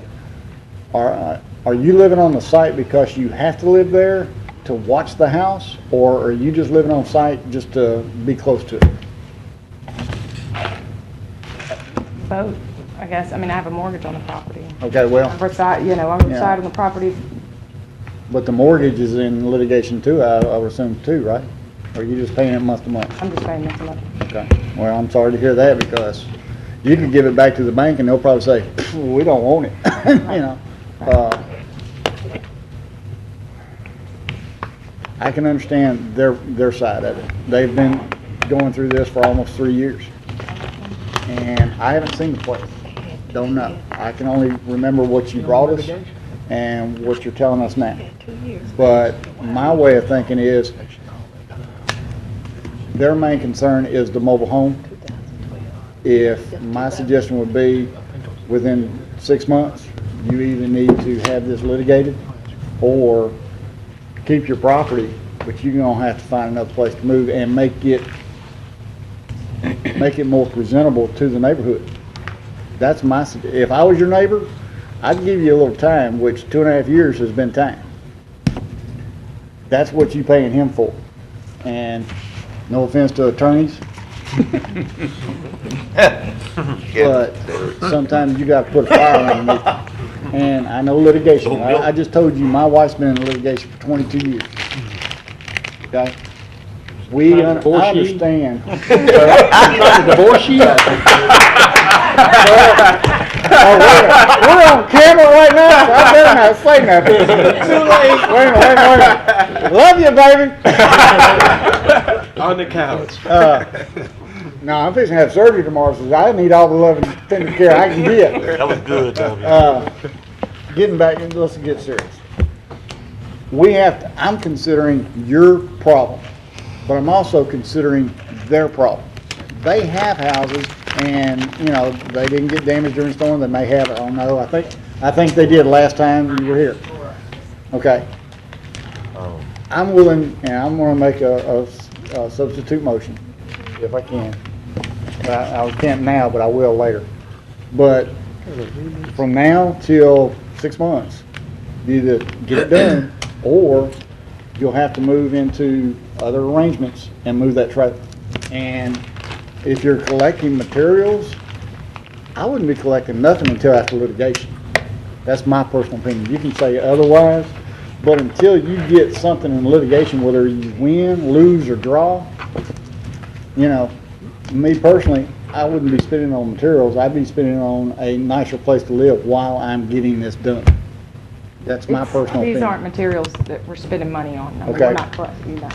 Well, she said there's a brickyard now. Is there a brickyard? I have pictures. Okay, ma'am, I'm asking her. To the left of my drive, there are bricks stacked, antique bricks that will be used for driveway and patio Okay. type things. They're not all over the yard. They're in one Didn't say, sink. didn't say the word. I was just saying that, okay, you're bringing materials in, right? Okay. Yeah. I felt sorry for you last time, and I was hoping that, you know, you would come out on this ahead. It would be better for you and them. But it's been a year, and nothing has happened. How long have you had Mr. Walker? White. White, sorry about that, Mr. White. I filed the original lawsuit. 3 years ago? 2 years ago? I believe we filed it toward the end of 2011. Are these contractors in state, in town? It was a local contractor, yes. Okay. The insurance company is from Baton Rouge. The opposing attorneys are from Baton Rouge. Well, we know what comes out of Baton Rouge. Moves very slow. Yeah, we know what comes out of Baton Rouge. That's it. Okay, and like I said, I'm gonna do something different, but I may not have the votes of the other board members, but I feel your pain, and I feel their pain. But there comes a time where we have to get something done. Thank you. Thank you, ma'am. Commissioner Thibodeau? The reason that you cannot tear it down, or that it's being said that it needs to be torn down, is because it was built improperly? Correct. Is that the problem? Now, who's saying that? Our expert. Your expert. And is it not possible to take pictures of it and? There are many pictures. But that's not enough to stand up in court? Yes, sir, we need to get to court. That's Well, exactly then why? what the issue is. Then why not tear it down? Regardless of what happens, it's gonna have to be torn down. It takes money to tear it down, it takes money to repair it, and the only one with money is the insurance company. My clients can't float this by themselves. That's why we're in litigation. The object is to fix the property in accordance with the plans. Unfortunately, we're in a situation where the homeowners have a mortgage. They've spent that mortgage on the property. The contractor withdrew. An analysis showed the work was very poorly done, and it will require destruction and rebuilding. Therein lies the litigation. That will take time. I'm sorry, the wheels of justice move very slow. It's not because feet are propped up. It's because there is very contentious litigation in this matter. All right, and I would like to ask that the maker of the motion and the maker of the substitute motion, when and if it's made, that we put in there that the assumption is that it will be returned to us after 6 months or a year, whatever it is, so that we can deliberate instead of going through MPC, just like the first one was. Right. That they have to come back to us. Sure, that was my intention. Okay. That's all. Commissioner Escaday. Unless I'm missing something here, Commissioner Thibodeau, I don't think the house being torn down is the issue. It's the mobile home. I mean, you know. So, you know, if I think this lady's in an unfortunate situation, and I think that she's at the mercy of the insurance companies and attorneys, and I can't think of any worse mercy or phrase to be put under except maybe the hands of surgeons. But other than that, you know, Well, that's a gig. funeral home owner. She's in a, that's for you, David. Appreciate that. But that's a tough situation. So basically, what we're talking about here is making her have to move her mobile home and move off the premises and continue to pay a mortgage and fight litigation that she obviously can't afford to pay until all this thing works it out, because she can't fight the big guys because the mobile home's sitting there and it looks bad. Well, my neighbor flies an Alabama flag on game day, and I'd love nothing better than to take that thing down and burn it. And it creates some angst for me, but it's certainly, you know, I'm not on medication for it or anything else, and I know eventually the season will be over a couple of months and he'll quit flying that thing. Or better yet, whenever she beats him, he'll quit flying that thing maybe. But, you know, this is out in a rural area, whether, I just don't know what, if she moves the trailer, how that takes care of the problem, because they could leave that partially built structure up there for the cows come home. And if I was a vindictive person with this lady and forced to be able to move all these, I'd do exactly that. And then the next time I had a hole in my roof, it'd be a Katrina roof. I'd keep a blue tarp over it forever, because there's nothing that says I have to go keep up this property.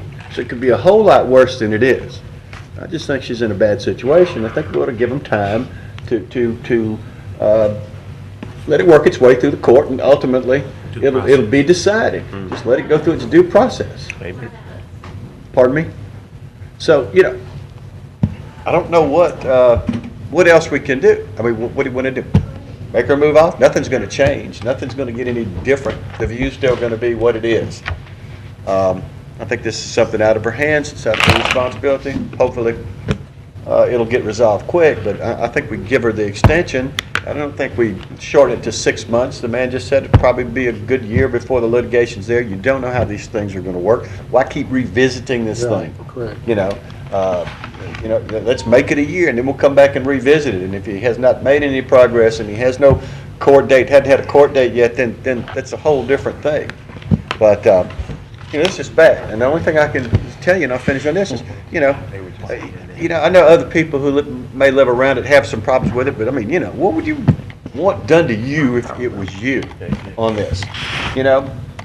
So we're talking about something that's maybe aesthetically not pleasing, but I mean, you want to be mean? I mean, you know, and that's a problem with this whole country. That's a problem with DC right now. They're all mean. That's why they're not doing anything. So I don't want to be mean. Hopefully, let's give them a year and be done with it. Thank you. Miss Smith, who's Miss Smith?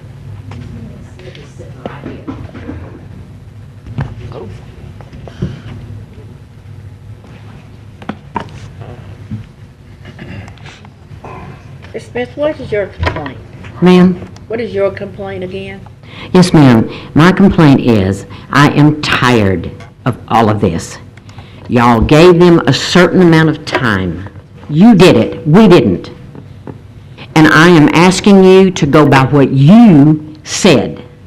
Not what I said. Not what Miss Kelly said, but what you said. This, they have brought on themselves. It's a long story, and I'm sure you don't want to hear all of it. And we are tired of it. I'm sitting up there. If I wanted to sell my house, do you think I could sell my house with that piece of trailer sitting down there? No, I can't. Miss Kelly's sitting next door. She can't even see the lake anymore where they got the trailer over there. No, she can't sell her house. And they're suing everybody. I imagine I'll be on the next list. But I am tired of this. The tornado hit us in 09. I lost my husband in 08. The tornado tore my house down in 09. Nobody felt sorry for me. Not a soul. I jumped in there. I had my house repaired in less than a year. It was back up to better than it ever was before. Nobody felt sorry for me. They didn't have to. I did what I had to do, and I got it done. I'm fixing to lose my temper, and I'm sorry because I don't like to lose my temper. So your complaint But is the trailer? these people brought this on themselves. They had to build a house down there that looks like the Taj Mahal. Your complaint is the trailer. Yes, ma'am. And that is their fault. They asked for 2 years. We gave them 2 years. We have been good friends to them. Those girls stayed up at my house almost every night.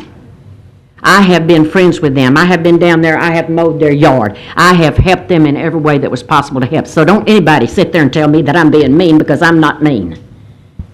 I am tired of having that down there on the lake.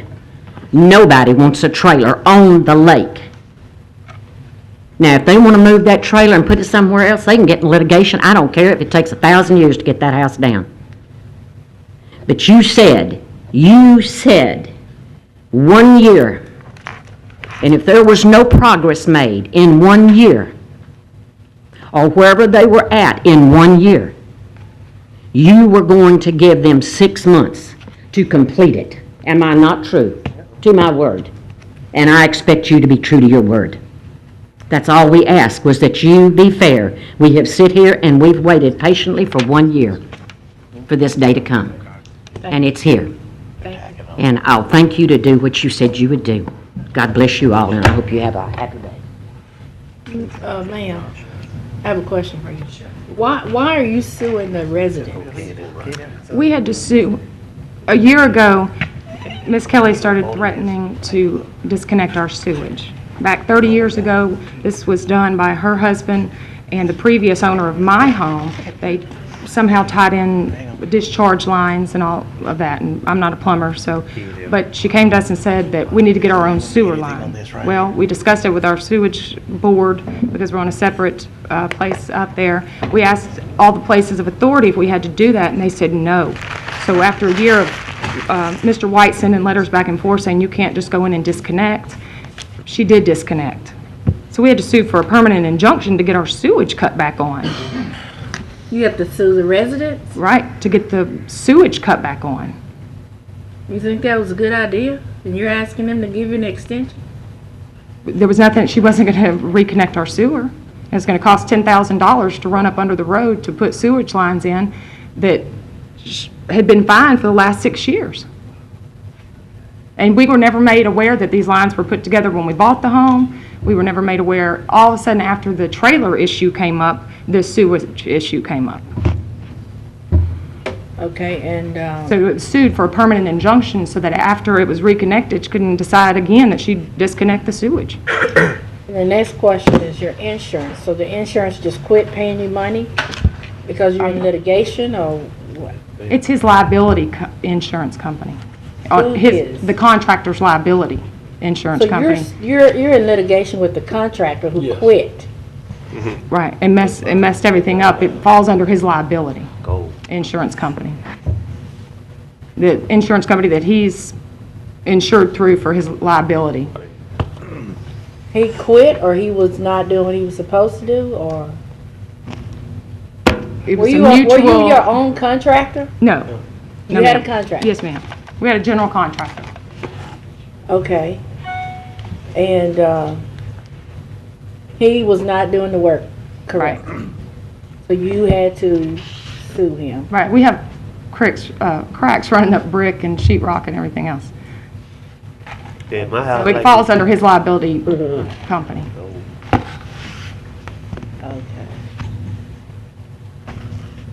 Okay, that's all, thank you. Commissioner Williams? Call for the question. Thank you. Yeah, we did that. Second. I know somebody called you No, out. ma'am. We have a motion to call for a question, motion by Commissioner Williams, second by Commissioner Dominique. Please vote. This is motion that Dominic made. No, This is this call for motion, question. call for question. There's only one motion on the floor. Okay, now we need to Vote on we have a Dominique's vote motion. on the motion. And my motion is to extend it for a year and then be brought back to us. I second that. It's been moved by Commissioner Dominique and second by Commissioner Lynn to give another year's extension and be brought back To to the us. commission. To the commission after that extension. Is there any discussion? Yes. Commissioner Cox? Sorry, I can't. Thank you. We can't, we've already called for the question. We've already called for Oh, the question, sorry. so you can't, yeah. I'd love to talk about it, but we can't. Okay. Please vote.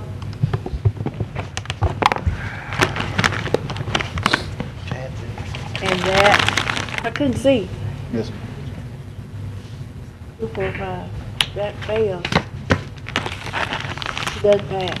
So no extension. Nothing happens then. Nothing happened.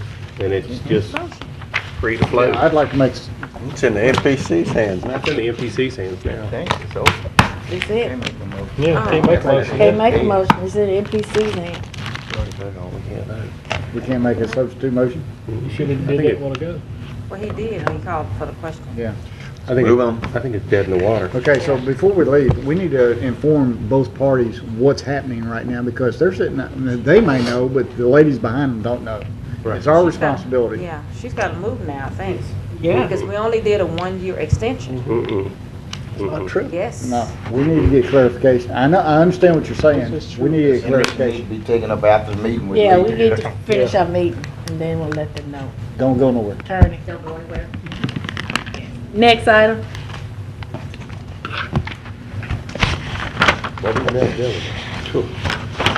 Okay, public hearing for final, ordinances for final passage. Ordinance number 5343, amending the economic development and the oil and gas funds in the amount of $500,000 to fund the Biomed Research Foundation's Entrepreneurial Acceleration Program. Move to postpone 1 year. Excuse me, 1 month, pardon me. I'll second that. Didn't mean to scare you. Oh, my gosh. It's been moved by Commissioner Lynn, second by Commissioner Escudé to postpone 1 month. 1 month. Is there any discussion, Commissioner Lynn? No. Commissioner Escudé? Commissioner Thibodeau? Yeah, I'd like to make a substitute motion, unless the makers of the motion will accept this, to extend it until to delay until the first of the year, because we have not only the trip to look forward to, but we have some other issues with economic development that we're discussing that the rest of the commission has not had an opportunity to talk about, and I don't know that we can complete everything within a month. So I'm just asking, would you be in agreement to the first of the year? John? I'll accept that friendly amendment as I second. accept it. All right, thank you. Okay. Is there any more discussion? If none, please vote. That passes. Next item. Ordinance number 5344, 2013, to change the name of General Motors Boulevard to Antone Boulevard. So move. Second. Moved by Commissioner Epperson, second by Commissioner Williams. Is there any discussion? Yes, ma'am. I just wanted to make sure that everyone understood my reasoning for this. Number one, we know that General Motors had a 3-decade tenure here, and now they are gone. Of course, I'm elated over the potential of having some more industry and economic fruition back into that particular facility. However, I'm not at the point to where I would like to name that street in name of any company, person, or entity until they have basically proven themselves. A reason for naming, wanting to rename General Motors Boulevard to Antone Boulevard, we have West Antone Loop, which is only 311 feet south of General Motors Boulevard. It comes in off of the northwest portion of East Burt Coons Loop, then it loops back into the southeast portion of Burt Coons Loop. There are several businesses and entities that's on that particular loop. It has been there for a number of years. The name is nondescript, so I thought it would be fitting that we would change General Motors Boulevard to Antone Boulevard. And I would hope that you would support that particular, my particular ordinance today. There's been no complaints from the citizens within that area. I've been in contact with all of the associations that are actively involved with me in that area. However, there was some contention that some feelings that was because of the General Motors situation. So I told them, I say, well, General Motors can be in remembrance each time you drive a Buick or Chevrolet or Pontiac. So I think it's time that we move on. And I'm excited about the potential of something coming back into economic fruition within that area. And I think this name change to this particular item that's already vetted and been in place a long time shouldn't be any contention. And I would hope that you would support my motion. Commissioner Thibodeau? Yeah, I wanted to ask the maker a question. You said there were already several businesses on the current GM Boulevard? No, on West Antone Loop. All right, are there any on GM Boulevard? Just one. Okay, and how much time will they need to go through the process of changing their address and getting all that I'm information? glad that you mentioned that. I was going to ask that if I could amend my motion to make it become the first of the year. It's only one business that's located on General Motors Boulevard now. Commissioner Thibodeau, you finished? That's it. That's all I need. Commissioner Bowman? Oh, I was just making sure I heard it right. You spoke with the citizens, you said, in the area too, so they have Yes, it. all of the neighborhood associations that are active within that area, I've informed them of this, and we know this has been publicly, so nobody has any problem. Commissioner Cox? Ken and I have talked about this,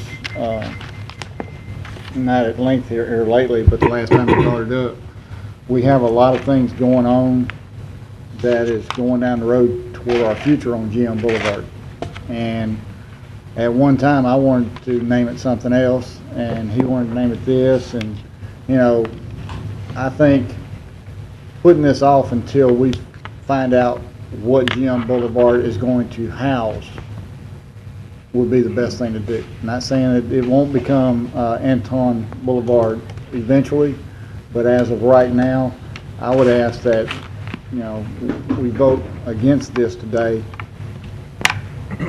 and see what comes down the pike. Because we're not 6 months away probably from finding out the end result of what we're trying to do out of the plant right now.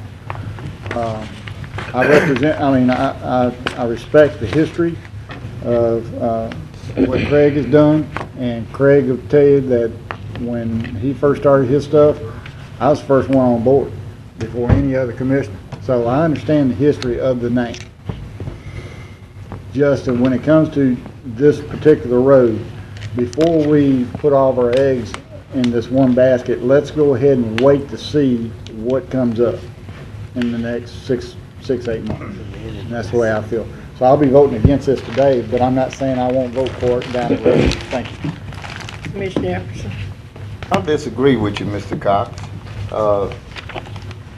You know, it's almost like getting married, and your wife take on your last name, and you go out and you do something bad. You know what I mean?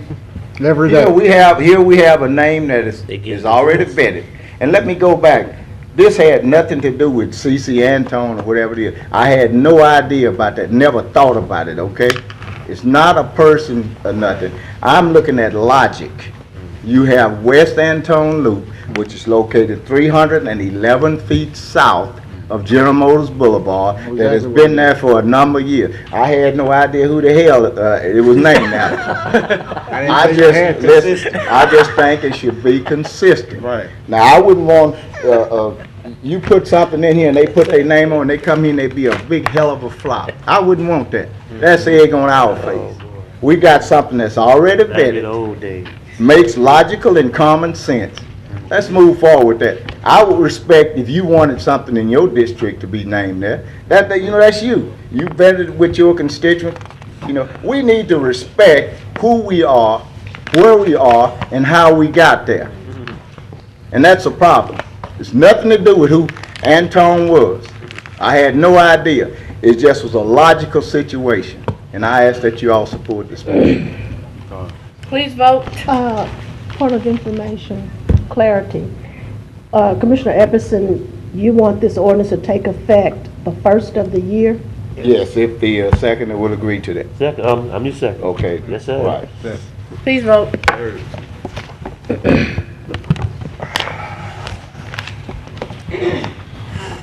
And that passes. Next item. Ordinance number 5345 of 2013, declaring certain adjudicated properties to be surplus.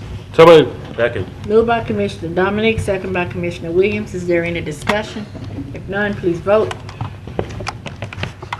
That passes. Next item.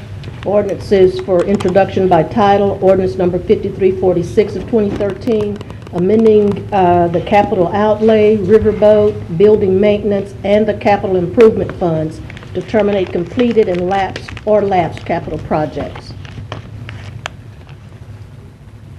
Work session minutes, October 14th. So moved. Second. Moved by Commissioner Williams, second by Commissioner Dominic. No discussion, please vote. That passes. Next item. Resolutions. Resolution number 63 of 2013, authorizing the administrator to execute a contract for LCBDG administrative services. So moved. Moved by Commissioner Williams, second by Commissioner Bowman. Is there any discussion? None, please vote. That passes. Next item. Resolution number 64 of 2013, authorizing the administrator to execute a contract for LCBDG engineering services with Cothran, Graft, and Smoke Engineering. So moved. Moved by Commissioner Lynn. Second. Second by Commissioner Smith. Is there any discussion? None, please vote. That passes. Next item. Resolution number 65 of 2013, authorizing the administrator to execute a contract for LCBDG engineering services with KSA Alliance. So moved. Moved by Commissioner Williams. Second. Second by Commissioner Escudero. Is there any discussion? None, please vote. That passes. Next item. Ordinance number 66 of 2013, installing both advanced warning signs and pavement markings at the Union Pacific Railroad crossings at Keithville, Spring Ridge, Williams, Vardaman, and Preston Roads. Moved by Commissioner Smith. Second by That's Commissioner my road. Let me Bowman. vote on my road, William Road, yeah. Any discussion? Too late, I second. Commissioner Lynch? You're gonna have to abstain. Doing these Some different Williams, some different Williams. doing and all. these in-house, or are these being done, are we ordering them or what? Probably by them. Not hardly. No, I'm looking at, Don't do railroad crossings in-house. Yeah. well, I know we do some signs and stuff in-house, I'm just trying to get. Make sure with State Road get all the The state pays for it through a federal fund. Okay. The state and Union Pacific. Parish Okay, so doesn't we're pay just anything. All we're installing doing it and maintaining it, to maintain. but they're paying for it. Correct. Gotcha, thank you. Please vote. Put them signs on William Road, I don't wanna get hit. Next item. Make sure it says Michael. Resolution number 67 of 2013, adopting October as Housing America. Come on. Second. Moved by Commissioner Williams, second by Commissioner Bowman. Is there any discussion? None, please vote. That passes. Let everybody know my wife was watching. Adjourn. Well, you got the good, that was a good joke, yeah. What? Hell of a joke.